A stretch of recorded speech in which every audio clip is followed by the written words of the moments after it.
A Port Hardy woman has quite the story to tell after finding a black bear in her living room. The intruder entered the 81-year-old's home earlier this week. She left her front door open for some fresh air.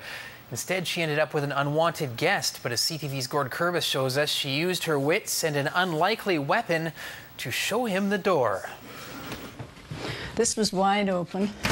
She had the door open for fresh air, but instead, it provided easy access for an unwanted visitor. I was combing my hair. I just got out of the shower.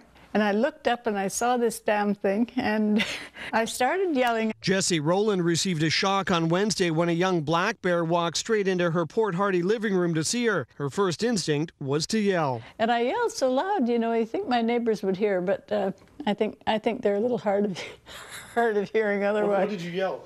Oh, I just told them to get the hell out.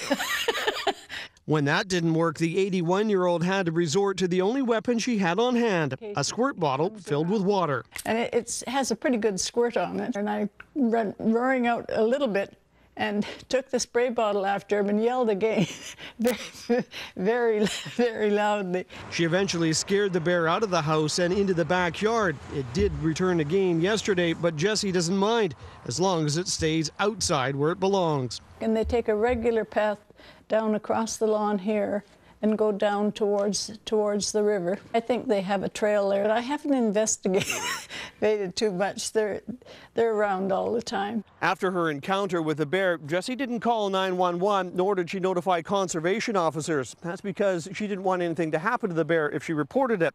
You see, Jessie is quite fond of bears, as you can tell by looking at the entrance to her bed and breakfast. And it appears that bears are also quite fond of Jessie. You see, this wasn't her first run-in with a creature. She's bear aware and tries to keep attractions off her property or out of reach. But there was that one last year that came after her garbage inside her house. No, it wasn't even a yearling that time. It was quite a big one. And I ran face to face with him, and oh, their breath is just terrible. Just terrible.